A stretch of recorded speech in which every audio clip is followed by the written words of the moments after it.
One random day, our unlucky protagonist hears his childhood friend's words that she will confess her love to him today.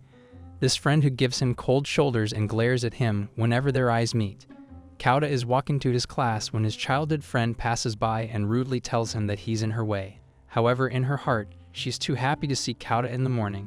This tsundere is Kotaro's childhood friend, Mizuki Ayano. But wait, there's more. A lot more. A few days ago, Kauta was taking the train to school as always, but he falls asleep midway. When he wakes up, he sees outside and is relieved that he only dozed off for a couple of minutes, and the train hasn't reached his stop yet. Seeing the reflection of his face makes him realize that he looks like the face of a bad omen. Just then, a familiar face greets him. It's Saionji Mizuki, one of Kauta's few friends. Mizuki highlights how Kauta's face looks pale as always and smiles at him. Don't be mistaken, Mizuki does have an appearance of a pretty female student, but he's a bona fide male. However, Kauta thinks that some of Mizuki's features make his heart go wild. Kauta can relate to what Hikigaya Hachiman felt during his high school days. Mizuki shares that he's glad that they are in the same class even in their second year. Kauta doesn't care about that right now because all he sees is how close Mizuki is to him right now. Looking at him, Kauta realizes that he's too cute for a boy. Kauta does not want to go down the two-way road, so he pushes Mizuki away, but his bag falls down. Before Kauta could pick it back up, Mizuki is already bending down to pick up the bag, which results in a collision.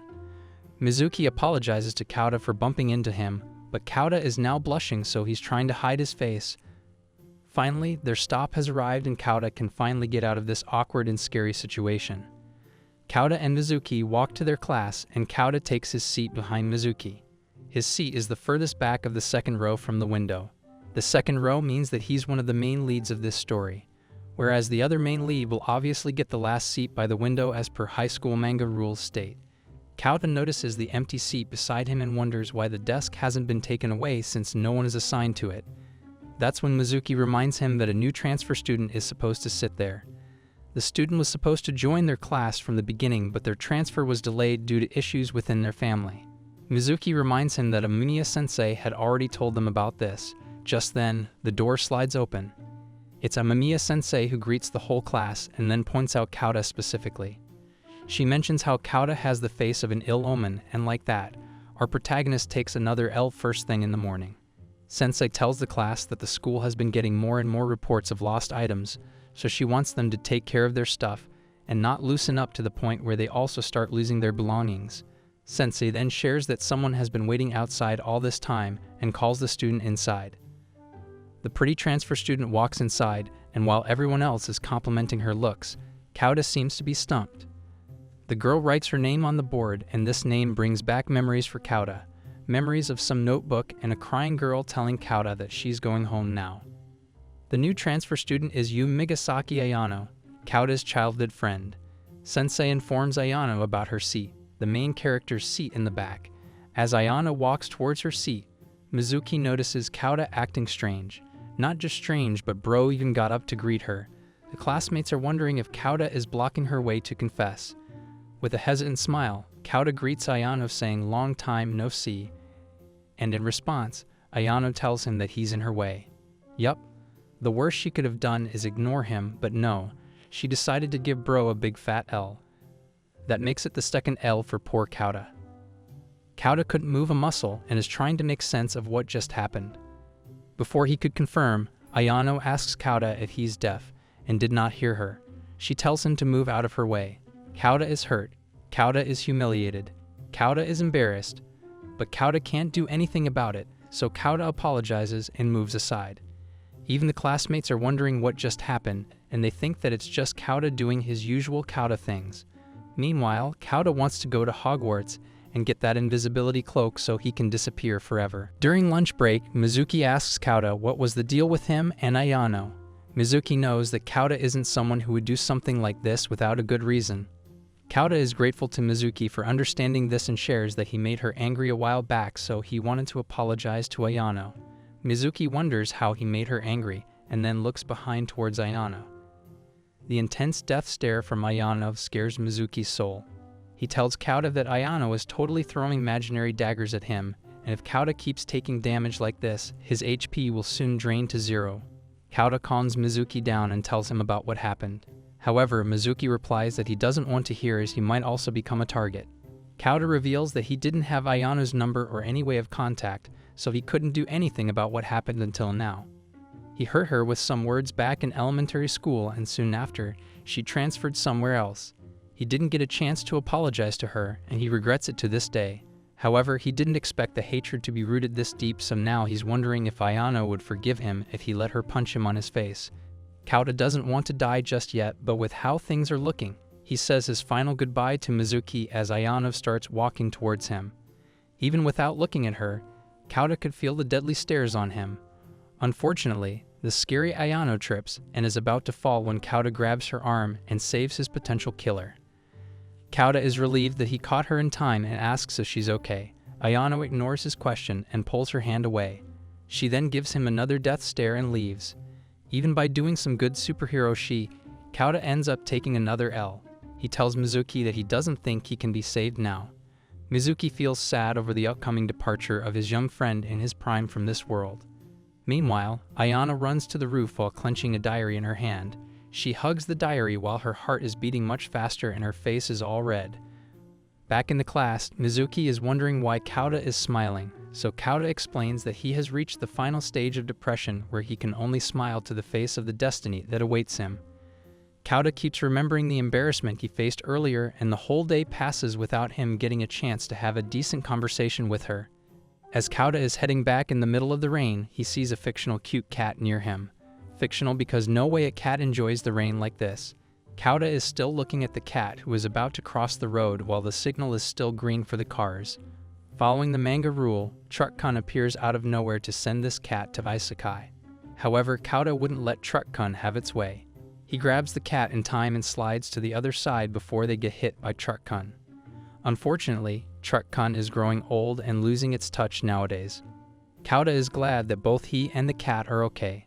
The cat meows in gratitude to praise the worthy servant Kauta for risking his life.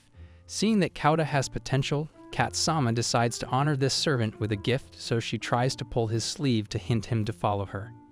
Kauta knows that he cannot deny the wish of the Lord, so he keeps following the cat around the town, from one narrow street to another. Kauta wonders why he's following a cat in the middle of the rain and if the cat is actually going to take him somewhere or not. They finally arrive at the Kagura Cat Shrine. Yup, a shrine named after a cat. Kauta wonders if it's a coincidence.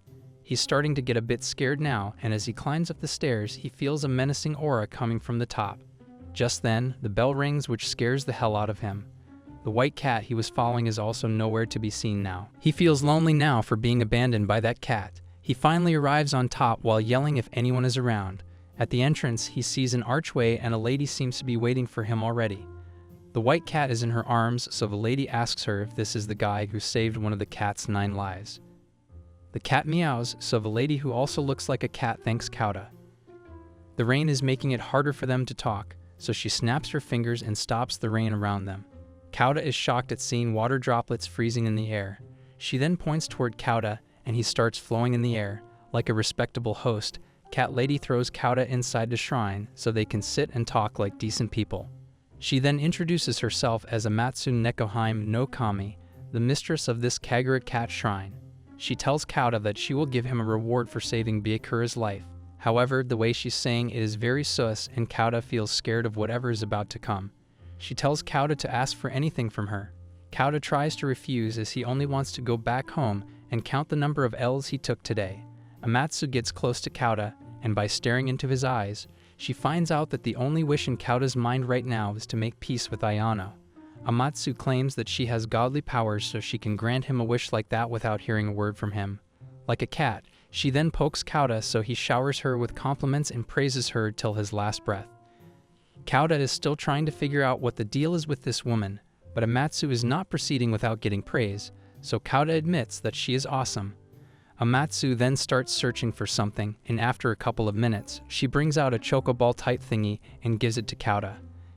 Kauta doesn't want anything dirty, but Amatsu tells him to shut up and listen to her quietly. This thing in her hand is actually a special candy that allows its eater to hear what's in the heart of the opposite gender for one day. As Kauta doesn't know how to apologize to Ayano, he will be able to read her thoughts with this candy, and then have a clear look into how to apologize. Amatsu notices that Kauta isn't really buying her shi, so she assures him that her goods are authentic as she obtains them from godly mail order. There's even a user manual that came with this candy, so there's nothing to worry about. However, this flimsy piece of paper isn't enough to wipe away Kauta's worries. Just then, someone arrives at the main door, so Amatsu heads off to see who it is. Meanwhile, Kauta thinks about this candy and how if it actually works, he will be able to hear Ayano's feelings, which will give him a chance to make things better with her. However, he knows that reading a person's private thoughts sounds very unethical. But since he put his life in danger for that cat, he deserves a small reward like this. Amatsu comes back rushing while saying that she can't let Kauta eat that candy. Just as she enters the room, she screams at Kauta not to eat that candy just yet. Unfortunately, Kauta is already chewing it. He wonders what happened because he has already eaten it now. Amatsu's expressions are not giving him a very comforting vibe, and even though she's saying that it's nothing, Kauta could see through her lie. He asks Amatsu if the candy was already past its expiration date. Amatsu replies that it doesn't have an expiration date, but there are some things Kauta needs to know. She puts down a heady book and tells Kauta that this is the real user manual that just arrived. This version has important points added to it.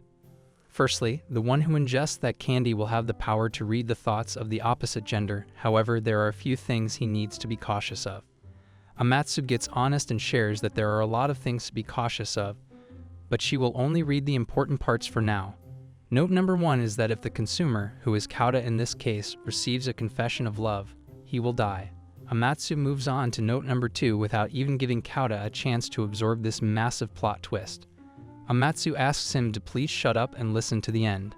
Note number 2 is that the ability will not disappear until Kauta graduates from the school he's currently attending. Leaving the school midway or transferring before graduation will also cause his death. Note number 3 is that if Kauta tells anyone else about this ability, he will die. For now, these 3 are the most important notes. Amatsu didn't expect this candy to be created by the god of jealousy, so Kauta should be happy that it's only this bad. Kauta doesn't understand how it can get any worse. He asks Amatsu about the god of jealousy, so Amatsu elaborates in detail that the god of jealousy is actually a god who is filled with jealousy. Kauta is grateful for this easy-to-understand explanation. She is a terrifying deity, as she has already circulated this candy in the market with a fake user manual that doesn't contain these important points. Her plan was to use the candy balls to erase one love affair after another. Only this morning, the god of business found out that there's something dangerous in the candy made by the goddess of jealousy, so she was apprehended and the real user manual was acquired from her home. The book Amatsu got delivered is that real user manual. Amatsu doesn't know how to end this traumatizing story for Kauta, so she uses the classic, and they lived happily ever after line. But Kauta isn't buying her words now. Kauta is worried that he will die if he gets a confession, but Amatsu smiles, saying that he doesn't need to worry about that because no one in her right mind would ever confess to Kauta. Bro takes more emotional damage and is now officially a walking L. What's worse is that Kauta thinks Amatsu is right and he doesn't need to worry about it. Just then Kauta's voice starts to reverberate inside his head. His head gets heavier and he feels as if his head is splitting apart. Amatsu shares that these must be the side effects of that candy ball and that they will disappear soon, so Kauta shouldn't worry about it. A few seconds later, Kauta loses consciousness. The next morning, Yuna wakes up her Ani-chan saying that it's already morning. Kauta wonders how he got home, so Yuna tells him that she found her outside with his face turned bright red. Not only was he collapsed on the floor, but also covered in cats. She suggests Kauta skip school if he isn't feeling well today, but Kauta says that he's alright. He asks Yuna to stay still for a second and stares into her eyes. Yuna feels disgusted, obviously. Kauta walks to school while thinking about how he wasn't able to hear Yuna's thoughts, which means that either all of that was a dream, or the candy is fake, or Yuna's head is empty. Kauta's ears start to ring as he enters the school. He hears some saying that today's lesson is going to be boring. He turns around to notice different thoughts of all the girls around him. Some girl is thinking about going to karaoke after her job, while the other is worried about the assignment she forgot. Among these voices, Kauta hears a familiar voice, a voice saying his name. Kauta's heart skips a beat to hear his name from an opposite gender since he is a desperate loner. He turns around and it's Ayano who tells him rudely that he's in her way again. However, her thoughts are totally different, as she's happy about meeting Kauta in the morning and is fully determined to confess her love to Kauta today.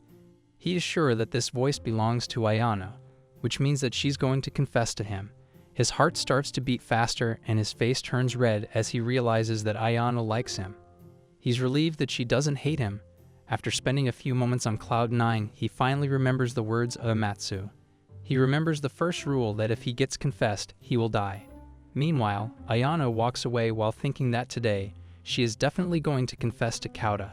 Let's go back to the childhood days of Kauta and Ayano to figure out what happened between them.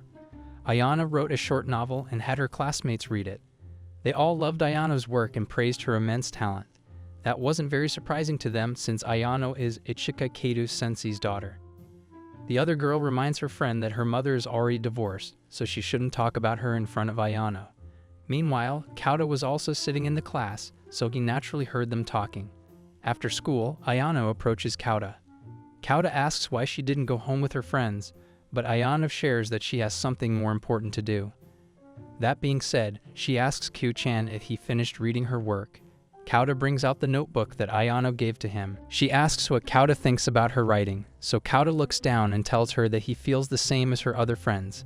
However, Ayano grabs Kauta's hand and tells him that she's more interested in hearing his thoughts. She tells him not to worry about it and gives her his honest thoughts. Kauta takes a pause and then tells her that it wasn't interesting for him. He tries to explain why he says that, but before he can say anything, he notices Ayano's tears falling onto the notebook. He panics at seeing Ayano crying and struggles to find the right words to say. While crying, Ayano says that she was right about Kauta being the only person to understand it. Before Kauta could say anything, Ayano apologizes to him and runs away. Kauta couldn't stop her that day. After that, Ayano moved to other schools and he thought that she hated him. But right now, Ayano seems like she's going to confess to him. Kauta has no idea how it turned out like this and he cannot understand anything right now. Kauta is thinking about his life and how Amatsu surely stated that candy users die when they get love confessions, so when Ayano tells him that she likes him, Bro's head would fall off and Bro would cease to exist. Kauta is sweating heavily as this new twist in the story is blowing his mind. He decides to head to the shrine and ask Amatsu about what to do. Kauta arrives at the shrine and notices that the shrine's stone pillars are decaying. They were fine till yesterday, but even the long staircase doesn't exist anymore. It's just a short 3-step staircase. He then hears a meow from Byakura. He's glad to see his master here and asks Byakura to guide him to the shrine like yesterday. Byakura tells him meow. Kauta begs her to stop mewing and show him the way. Just then, Amatsu appears upon hearing the noise from Kauta. She tells Kauta to keep his voice down as he is disturbing her beauty nap.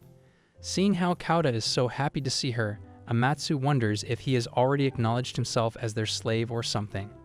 He admits that he really wanted to see the Lord God. Amatsu proudly allows this humble servant to call her Nico Princess from now on. Kauta highlights how the shrine changed drastically since yesterday, so Amatsu shares that this is the real shrine. Yesterday she heard that Bakura was bringing visitors again, so she tried to make the stairs and shrine look good for a suitable first impression. She won't let others see how broke she is. Kauta then tells her that Ayano might confess to her soon. Amatsu laughs at him, saying that he's way too confident and deluded. Kauta reminds her that he can hear girls' thoughts now. Amatsu asks if it's actually true that she's going to confess to him, and Kauta replies that it is. He begs Amatsu to do something so he can get rid of this power somehow. He begs her to look for some magic that erases this power. Amatsu clarifies that this power isn't going anywhere till Kauta graduates and she can't do anything about it. Kauta reminds her that she didn't tell him about these things while giving the candy, so she's the one responsible for this mess. Amatsu knows that Kauta is right, so like a dignified deity, she turns her head and uses the "Don't Take Candy from Strangers" card to turn the tables on Kauta. Kauta realizes that Amatsu is indeed the worst. Amatsu apologizes that she can't do anything, but Kauta tries to gaslight her, saying what kind of useless powers she has. He butters her by saying that Cat Princess must be able to do something. However, Cat Princess is crying at this point and mewing about how this crazy guy is blaming her like she failed intentionally. Kauta gets a bit scared of her, so he backs out for now. Kauta asks for one for time that if he gets confessed, would he really die? Amatsu blinks her eyes, saying that he will for sure. Bro tries to console himself by thinking about how life and death are conceptual beings. Even if the body is destroyed, the spirit might remain. For now, he decides to keep as much distance as possible between him and Ayano. He enters the house and hears some voices and a different scent coming from the kitchen. He wonders if Yuna's friends came over. Meanwhile, Yuna is revealing her brother's secrets in front of her friends. She doesn't know that her brother can hear it. He feels like when someone hears his relatives talking bad things about him.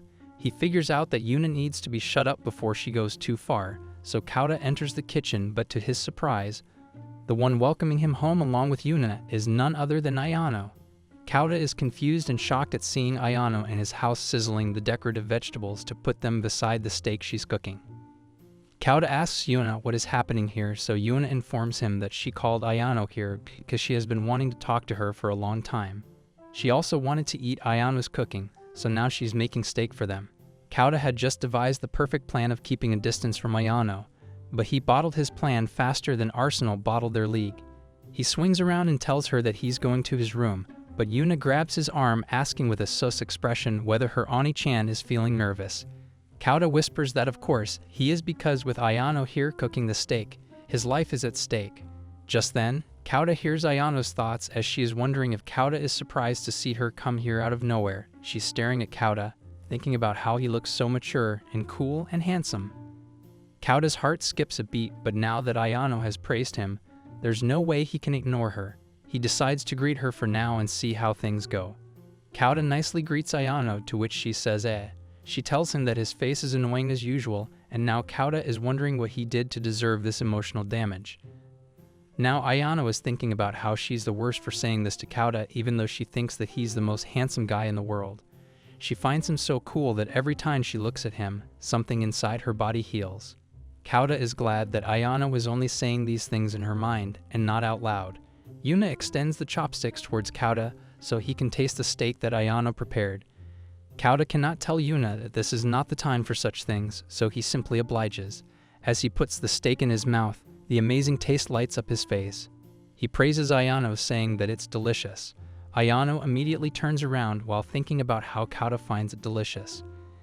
A very desperate and thirsty smile takes over her face, and Kauta can see a glimpse of it through the glass of that cupboard. He wonders what is with that devilish smile, while Ayano can't stop shaking and blushing over this amazing moment. Kauta calls out to Ayano so he can ask if she's okay. Ayano turns around, and her smile instantly disappears. She has that uninterested, looking at some trash look again, so Kauta decides not to say anything else. While the three of them sit down to enjoy the delicious dinner, Kauta wonders why Ayano likes him this much. He thinks that she should hate him after what happened that day. Just then, Yuna turns to Ayano and asks if she still writes novels. This is the last thing Kauta wants to bring up in front of Ayano, so the steak gets stuck in his throat. The memory of that day starts to flash in front of his eyes. He turns all gloomy over the worst question his sister could ask right now. Ayano then replies that she's still writing. She then takes a romance novel out of her bag and hands it to Yuna. Yuna recognizes this novel as it is a really popular one. Ayano then reveals that she's the one who wrote this and has a lot more of her novels at her home. She offers to give them to Yuna if she wants.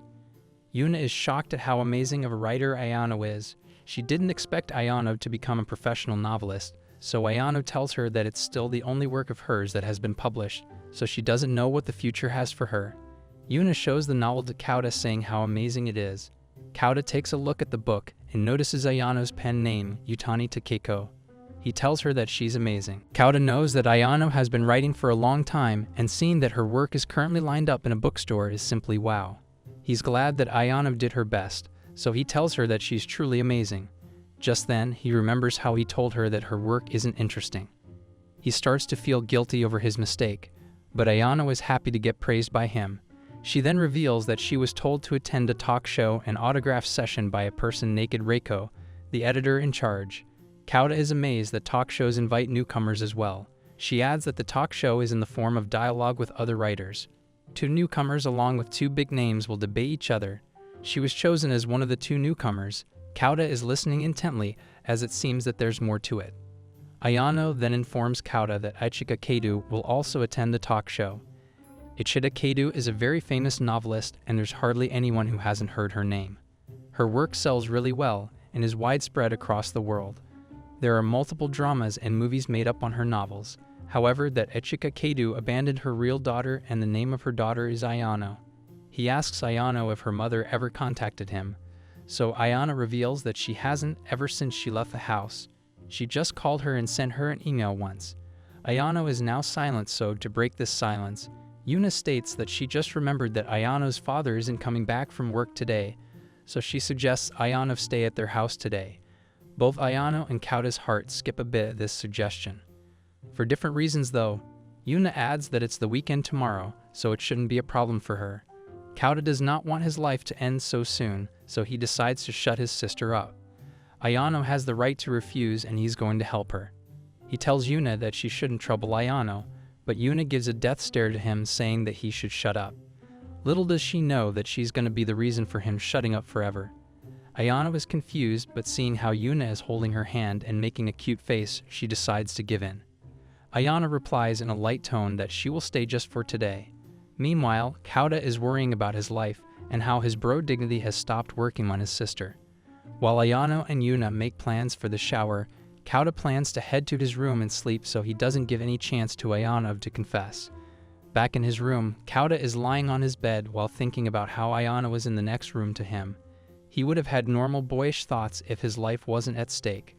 With the voices coming from the next room, he figures that the girls are already done with the bath.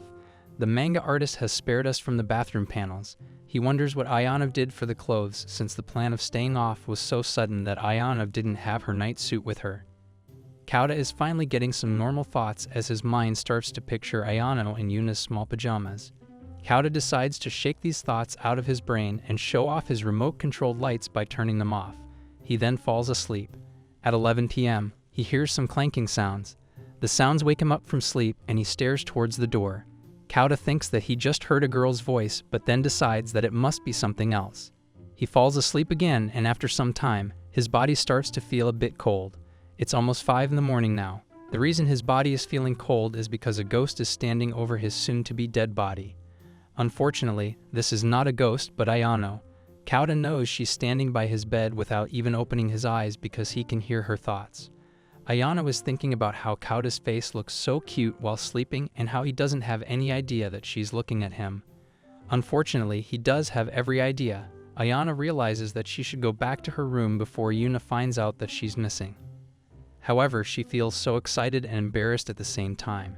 She decides to stay for one more minute while Kaota is using all his telepathic skills to tell her to please go back to her room. Kaota's life may be in danger, but that doesn't stop Mini Kaota from taking over his mind. He slightly opens his eyes so he can see if Ayano is actually wearing Yuna's clothes. As we already know, Kaota does not have a very good luck game, so he peeks carefully, only to find out that Ayano is wearing casual pajamas. He was expecting Ayano to have a naughtier appearance, but there she is with a blushing face and a small smile on her face. This cute face makes his heart skip a beat. Just then, Ayano decides to sit by his side, and with her mind clouded with the thoughts of kissing Kaota. She wonders if Kaota will find out if she kisses him right now. Kaota wants to tell her that he will find out for sure, so she should stop. But while he can't say anything, he feels Ayano's breath getting closer to his face. Kaota is barely hiding his embarrassment while being worried about his first kiss being stolen by this crazy tsundere. Not that worried because he could have turned to his side, but somewhere in his heart, bro wants to see where things go. It was sudden for Ayano to realize that her mom is leaving. She couldn't understand at her age why her mom has packed all her stuff and is walking to the door with both her parents having a gloomy face. She runs towards her mom, asking why she's leaving the house. Her mom doesn't even turn around and reply that she's leaving because she's a novelist. Ayano goes silent on hearing this response. She keeps thinking about it all day. At school, she asks Kaota if being a novelist is something her mom couldn't let go of. Kaota knows all about it, so he wonders why Ayano started writing novels when being a novelist is why her mother broke up their family. He asks this from Ayano, to which she replies that she wants to know the reason why her mom kept writing novels to the point where she had to abandon her family. After hearing her answer, Kaota tells her that he will support her if she wants to become a novelist because he likes to read her work. Ayano's eyes fill up with tears and her cheeks turn red, as this is the sweetest thing anyone has ever said to her. She informs him that she will be done with her current work soon, so she will let Kaota read it as soon as she finishes up. She says something like she hopes her current work turns out to be like the reference she has in her mind.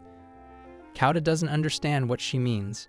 Now that he thinks about it, he realizes that Ayano seemed worried about something like she's scared to hear the true impressions about her work. At that time, Kauta didn't imagine that it would be his last time to give an impression about Ayano's work. Kauta wakes up from this nostalgic dream and finds himself in the middle of a robbery. The intruder has already stolen his first kiss, and the worst thing about this is that he can do nothing about it. He's cursing the one who said that knowledge is power, because in his case and Aaron's case, knowledge is a curse. Ignorance is the true blessing. Just when Kauta thought that this ridiculous situation could not become any worse, he hears Yuna's voice calling out to Ayano and asking where she is. Both Kauta and Ayano are now in a state of shock as they realize that Yuna is awake. Ayano panics as she wonders what she should do. If she gets caught in Kauta's room, Yuna will think of her as a Gojo fangirl. Kauta is surprised that Ayano is aware of this because her bold actions clearly say otherwise. Kauta is also worried because despite being innocent, he knows that he's a guy. No matter who the culprit is, he will be the first suspect. Even if he clears his name will be stained forever.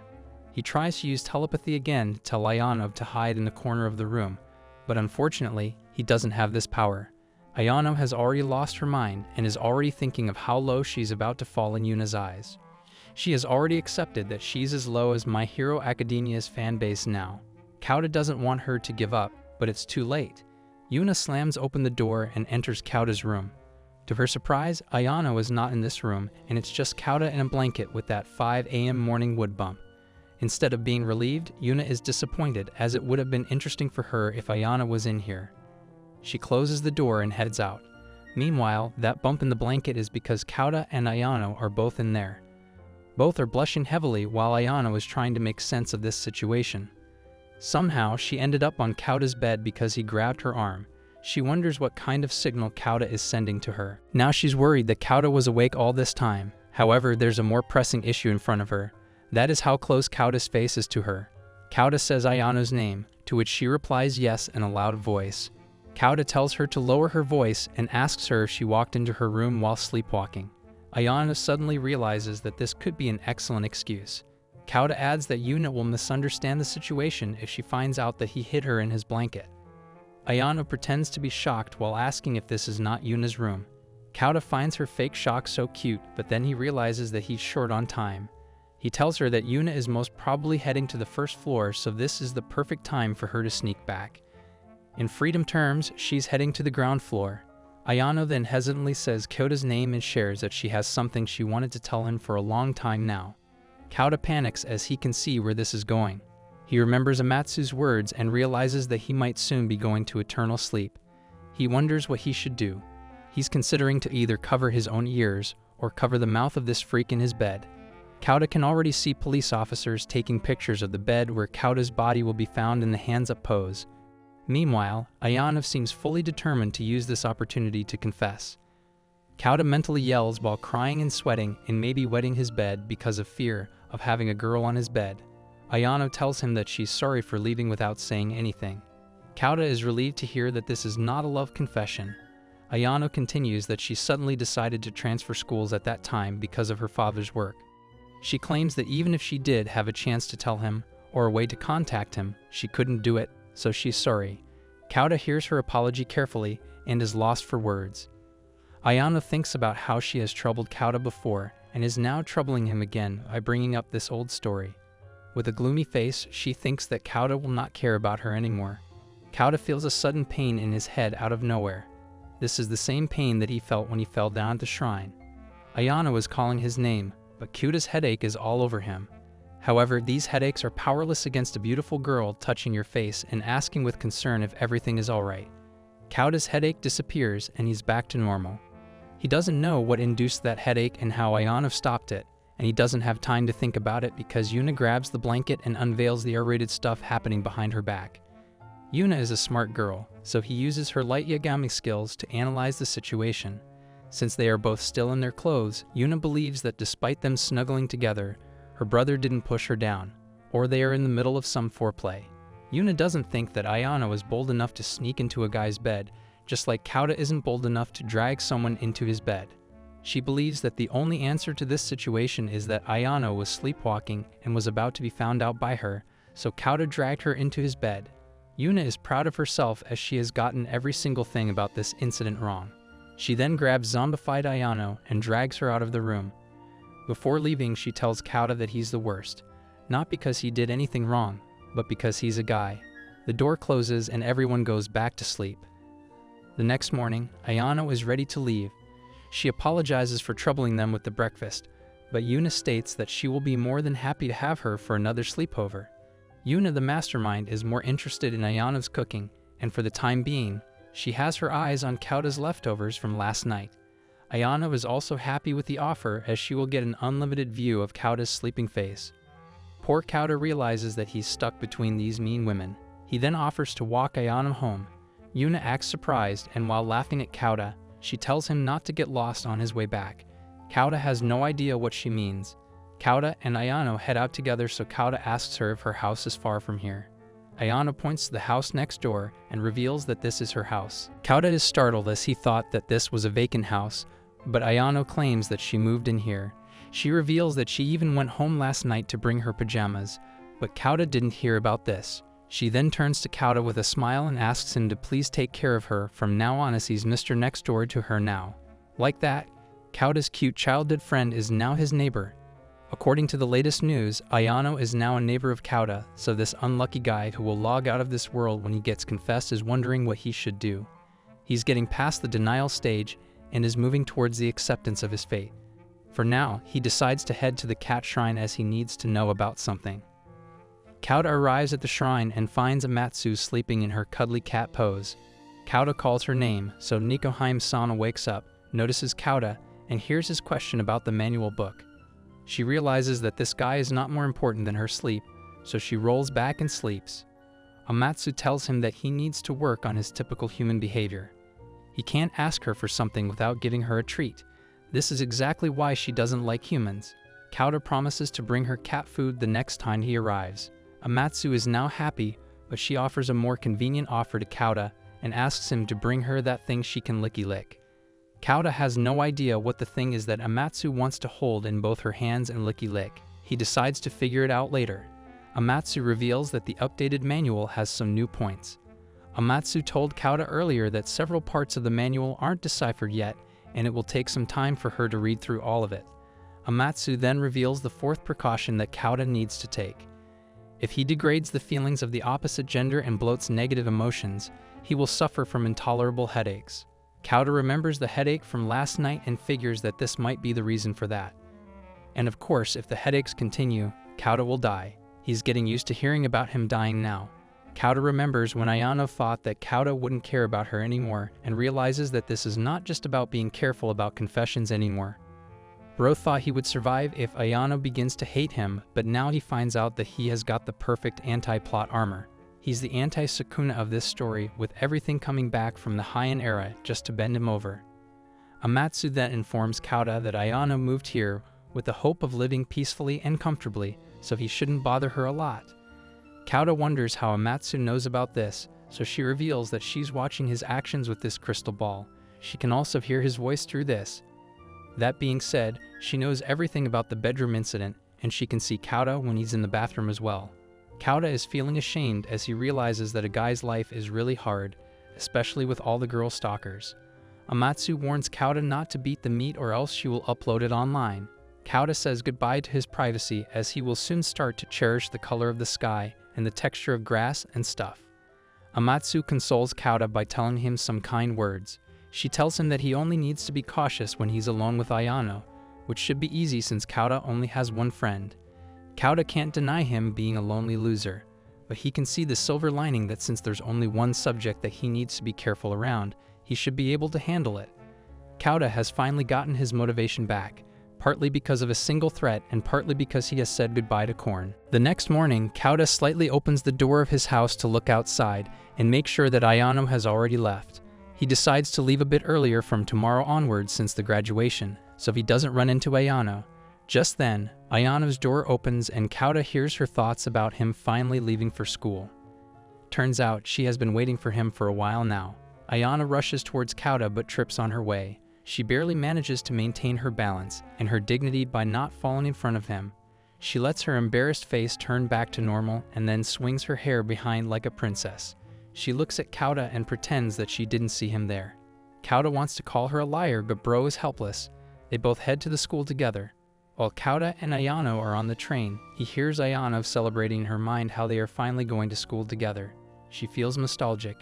Kauta takes a peek at her face, but Ayano quickly turns away to hide her expression. Now she's thinking about how Kauta is looking at her and her heart can't take it anymore. Just then, Mizuki approaches Kauta and says that he didn't expect Kauta to be heading to school this early. He wonders if Kauta is now a morning person. Kauta couldn't be happier at seeing a friendly face. Now Ayano will not be able to confess to him. Kauta claims that he felt like becoming a morning person, but Mizuki is sure that it will only last for 3 days. Mizuki then gets closer to Kauta and whispers in his ears to ask something. He asks if Kauta gets along with Ayano now. Kauta can't tell him that things have taken a drastic turn, but what's more exciting for Kauta is how close Mizuki is to him. While blushing, he tells him that they aren't getting along yet. He remembers telling Mizuki about how Ayano was his childhood friend and she hated her so much. However, it was a misunderstanding. That aside, Kauta has no idea why he's feeling so nervous around Mizuki even though he's a boy. Just then, a random Four Eyes NPC bumps into Mizuki, who then bumps into Kauta. This excites Kauta a lot until he reminds himself that Mizuki is a guy. Mizuki talks about how the train is very busy at this time, but Kauta can't focus on that. It's because he tells Mizuki that he might want to move his hand somewhere else. Mizuki then notices his hand and realizes that his hand is resting on the tiny snake. He turns all red and words get stuck in his mouth. He panics and ends up attempting to suffocate the poor 2-inch snake. Kauta tells him to let go of his hand, so Mizuki apologizes, while Kauta tells him that this isn't some lemons that he can squeeze. Kauta then notices that Mizuki has gone over to the dark side. He isn't hearing Kauta's voice anymore. Kauta hears Mizuki's thoughts about how he touched his tra-la-la. He's a bit impressed by Kauta's ding-dong-ding. Kauta feels embarrassed as he figures that Mizuki must be making fun of him, so he tells him that it's not a big deal since it was an accident. Mizuki then realizes that he let his voice out, so he apologizes. With a clear mind, Kauta notices that Mizuki's mouth didn't move, so it must be his heart's voice. That's when Kauta remembers Amatsu's words that the candy ball allows him to hear thoughts of the opposite gender. The opposite gender. He's wondering why he heard Mizuki's voice when he can only hear the thoughts of the opposite gender. He knows that Mizuki has a girly face and a pretty one, but there's no doubt that he's a boy. Kauta then hears Mizuki thinking about how he messed up and lets out his thoughts. Kauta hears Mizuki telling himself that he should be careful, otherwise one day, he might accidentally reveal the truth that she's actually a girl. Kauta once again realizes that knowledge is a curse. He's glad that his drooling over Mizuki can now be justified, but this is too much pretending for him now. He tells Mizuki that she's too close, so Mizuki shares that it's cramped in here, but that shouldn't be a problem since they are both men.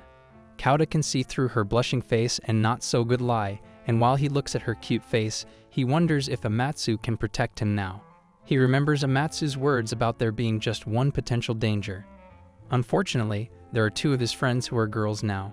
With that, Kauta takes another huge L and takes himself into the Hall of Fame of the unluckiest people. At school, we get to see Mizuki and Kauta in a very questionable situation where Kauta is breathing heavily while telling her that she shouldn't go any further. Mizuki, on the other hand, is finding something really hard, but she believes that Kauta can still go. The author then shows a full view, and it's just Mizuki helping Kauta with the PE exercise. Kauta is thinking about how Amatsu was mocking him for having only one female friend while suggesting to avoid Ayano if he doesn't want to get reincarnated as some goblin. In less than 24 hours, Kauta finds out that Mizuki is actually a girl as he can read his thoughts, and she confessed it herself in her mind. Now there are 2 girls in his close circle.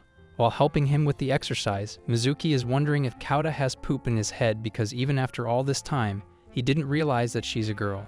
It did help her to hide her identity though. Kauta is wondering why Mizuki is hiding her identity. But the real thing he's worried about is Mizuki liking him. He knows that she likes him as a friend, but with Ayano already preparing to confess to him, if Mizuki also falls for him, he will surely not survive. Just then, Mizuki tells him that it's his turn now. She gets in the position and asks Mizuki to push her back now. While doing so, Kauta believes that Mizuki would never confess to him, but her being a girl means that there's a chance for such feelings to grow. Therefore, he has to be careful. Mizuki then interrupts Kauta by telling him that he's tickling her back.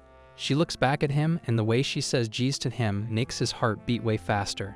Out of nowhere, a heart-shaped arrow comes flying towards Kauta's heart, but he barely manages to grab it because he does not want to go down that road.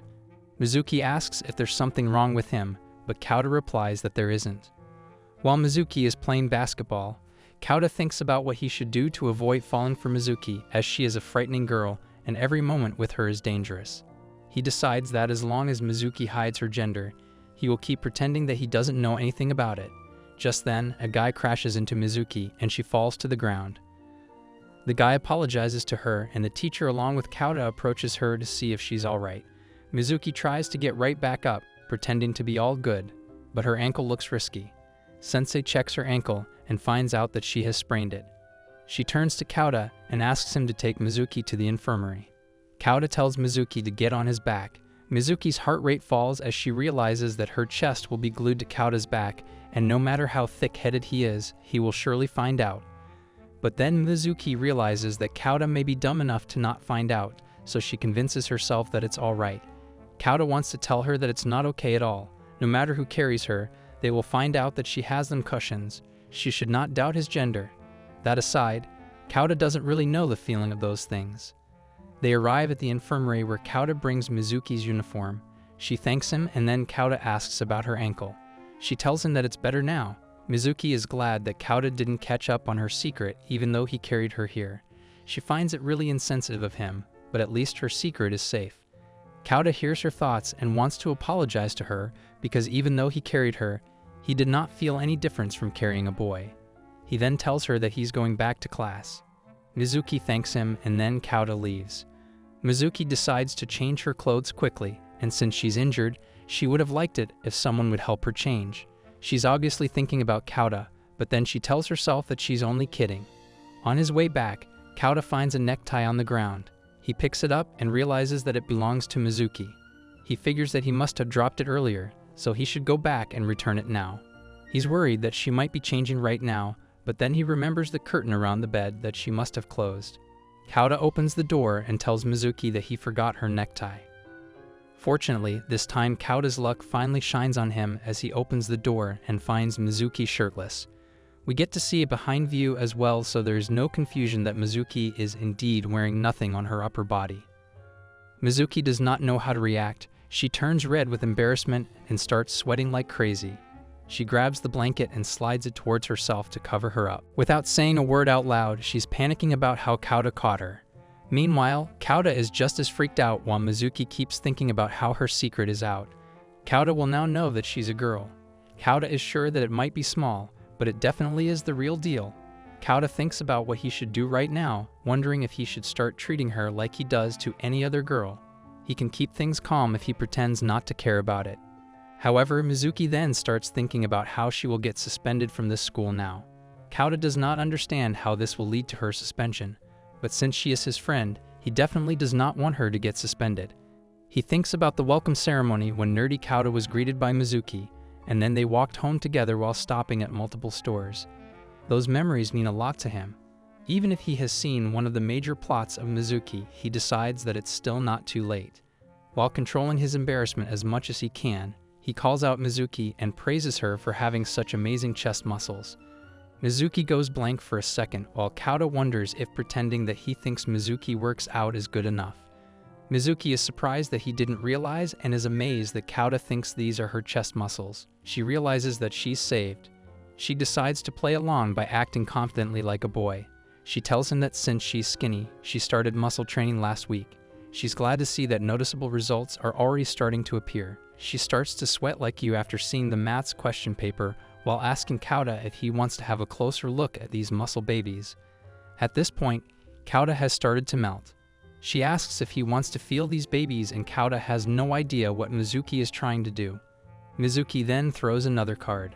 This time she asks him to let her touch his muscles as well as they are both fellow men. Kauta is convinced that Mizuki still believes that Kauta hasn't caught on. She then throws away the sheet to show him her chest muscles again, but Kauta does not want to pass out, so he opens the door and runs away, telling her that he has to get back to class. After he closes the door and runs off, Mizuki covers herself back up and feels the aftershocks of this event. She's now panicking over what she just did. She feels that she has lost something important as a girl. A more confident version of Mizuki is staring directly at Kauta's face while asking him to feel the muscles that she has been working on since last week. However, Kauta turns his face away.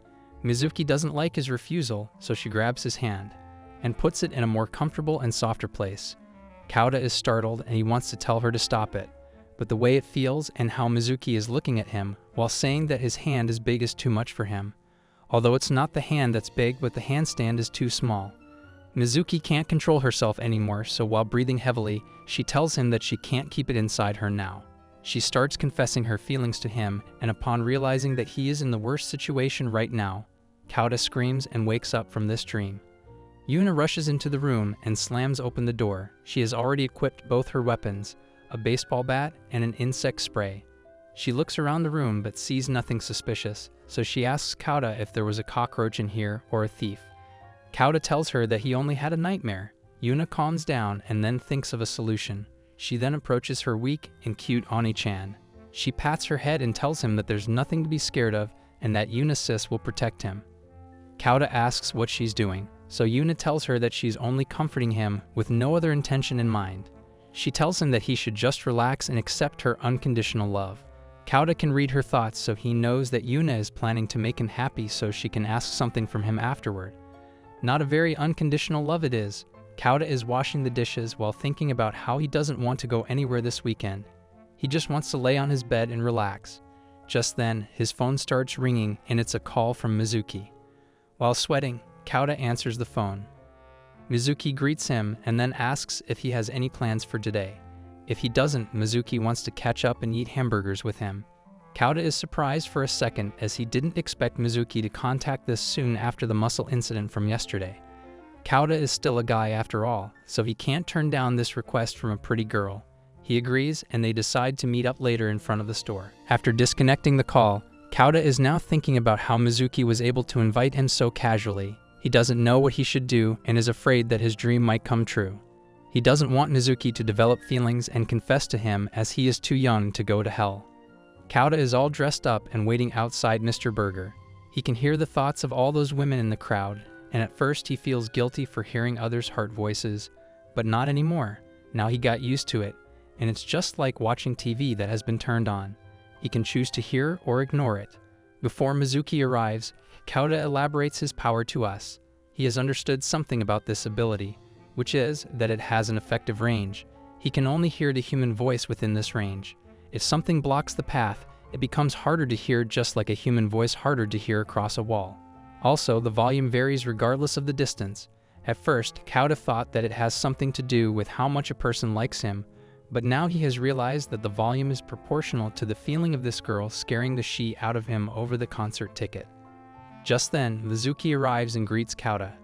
Kauta takes a look at her from top to bottom like an experienced simp and greets her back. Hearing Kauta's stuttering hello brings a smile to Mizuki's face as she states that some people aren't fit to get a hello. Kauta's heart skips a beat again as he sees how cute Mizuki is. They enter the shop, and while getting their orders, Kauta is still having trouble realizing that Mizuki is actually a girl, which makes a lot more sense. They get their orders and then look for a place to sit. Kauta is convincing himself that even if he knows Mizuki's secret now, she's the same person he always hung out with. He's a bit relieved that Mizuki is acting all normal, and thanks to her dignity, he feels better too. No matter what her gender is, Kauta decides that he will keep in touch with her like he always does. They sit by the window, and while looking out, Mizuki points at a girl, telling Kauta that she's exactly the type of girl he likes. She points at that girl with glasses wearing stockings. Mizuki remembers Kauta telling her that he loves stockings. Kauta is now sweating as he feels embarrassed over sharing this stuff with the girl. Mizuki keeps on repeating Kauta's words that he likes how stockings can go with everything like shorts and stuff. Kauta wants to beg her to stop it. He always thought that Mizuki is a boy, so he has talked to her about stuff that one doesn't normally talk to with girls. Just then, Kauta hears the voice of the lady from the counter saying that she should throw it out. She's not talking about Kauta, but the fly that is now coming towards Kauta. However, the fly changes its path midway and is heading toward Kauta's girlfriend. The fly then heads directly for the treasure by trying to sneak inside Mizuki's hoodie. Mizuki panics as she tries to shake it off her. The fly has already fulfilled its mission, so it returns to the mission while Mizuki is about to fall from her chair. Kauta grabs her to prevent her from falling, however his impact points are rather questionable. Kauta is glad that Mizuki didn't fall on her back, but not only is she in his lap right now, but Kyota's hand is also on the muscles she has been working on since last week. Mizuki's face turns red and she struggles to bring words out of her mouth. Kauta can hear her heart's voice, so he wonders what's bothering Mizuki. To look for the problem, he rubs whatever is in his hand. Mizuki wants to tell Kauta to stop, but she's too overwhelmed to say anything. Kauta hears her voice saying that Kauta is rubbing the genie lantern. Just to be sure, Kauta squeezes the lantern to check for its quality and concludes that it is indeed what Mizuki claims it to be. Mizuki invited Kauta so they can go back to how they were before that infirmary incident, but she thinks that if Kauta keeps doing things like this, it will be impossible for them to continue normally. Kauta is trying his best to calm down while convincing himself that it was only an accident. He spontaneously did it to save Mizuki, or it might be a reward from God for saving Mizuki. The real issue is that now Kauta will have to admit that he knows Mizuki's real identity, and obviously, Mizuki will be shocked to hear that. He decides that the first thing he should do is let her go because he has been feeling it for a couple of minutes now. Then he should act natural. Mizuki will also regain composure if he just smiles and then continues eating his burger normally. However, Mizuki is not regaining composure. She's way too flushed to even look above. She can't look at his face and is worried that Kauta will now think that she's a freak. Kauta tries to talk about how good this burger is, so Mizuki replies yeah. Kauta asks if this is a new product. Mizuki replies yeah. Kauta asks her how it tastes. Mizuki replies yeah. Mizuki is too embarrassed to even hear what Kauta is saying. Kauta wonders if there's a way to return things to normal before that fly flew towards them with its mission. Just then, they are interrupted by an uninvited guest. Amamiya-sensei approaches them and says how the two of them seem to be having fun. Amamiya-sensei states that she saw them by chance and called them out. Mizuki turns her face towards sensei, but she immediately turns around to avoid eye contact with Mizuki for some reason. Amamiya seems irritated with how Mizuki is out with Jinbu-kun again. Kauta is surprised to hear Amamiya's thoughts at how she seems bothered with Mizuki still being on good terms with Kauta. What's more strange is how she's calling her Lady Mizuki. While Mizuki is surprised to see Amamiya here, Kauta thinks that he must have heard wrong. He wonders why a teacher would address her student as Lady Mizuki. Kauta remembers how Mizuki was worried about being transferred to another school if her identity is revealed. He is super confused about who the hell is this person actually. Mizuki is thinking about why Yuri-san, which is what she calls Amamiya, is here as it's her day off and she should be resting in her room. Upon hearing Yuri, Kauta is confused about whether it's Amamiya's first name or if she's actually a maid. Amamiya is their class teacher who always seems uninterested in everything around her. Despite that, for some reason, Kauta always gets her riled up as if he's Harry Potter and she's Professor Snape, the GOAT. Things are already tough for Kauta's tiny brain, and now he finds out that Amamiya and Mizuki are maid and maiden. His head is getting worse now. Amamiya then asks Mizuki for a second in private. She then whispers something in her ear. She tells Mizuki that Kauta is aware of Mizuki's true identity.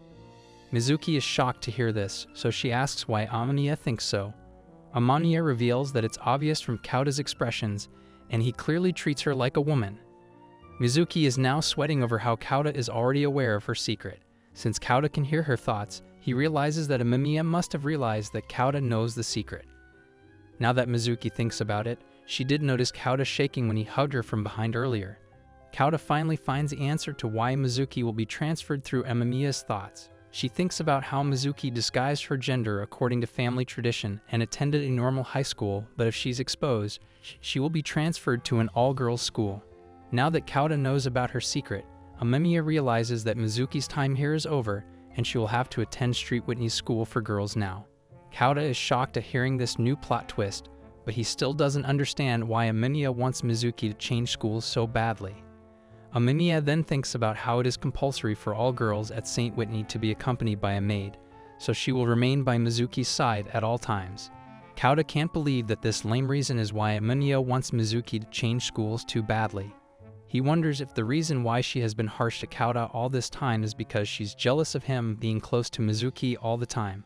Kauta then hears Amamiya's dangerous thoughts, something someone should never hear from a teacher, especially for a student. Kauta sees a new kind of evil as he keeps observing Amamiya-sensei.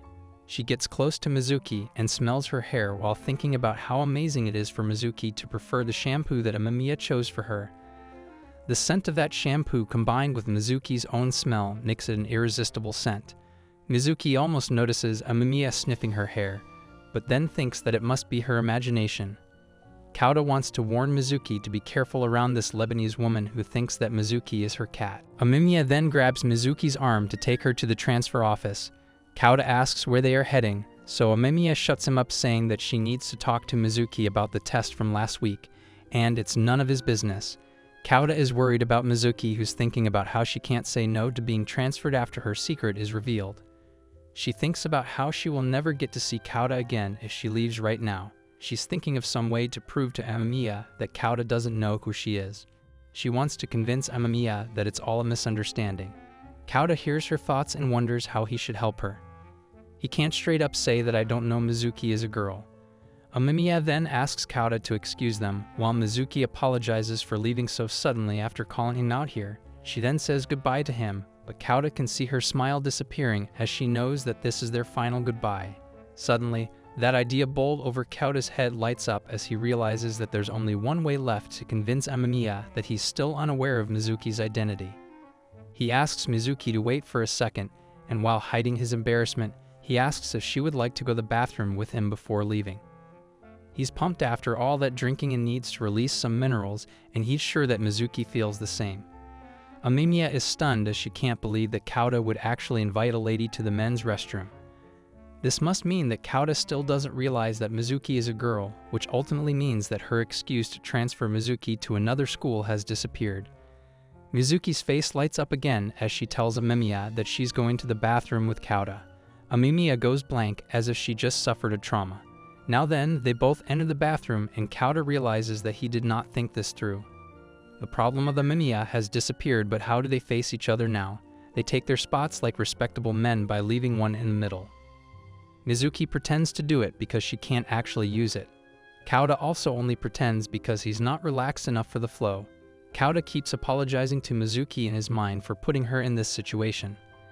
Kauda waits until Mizuki leaves first and then heads outside after her.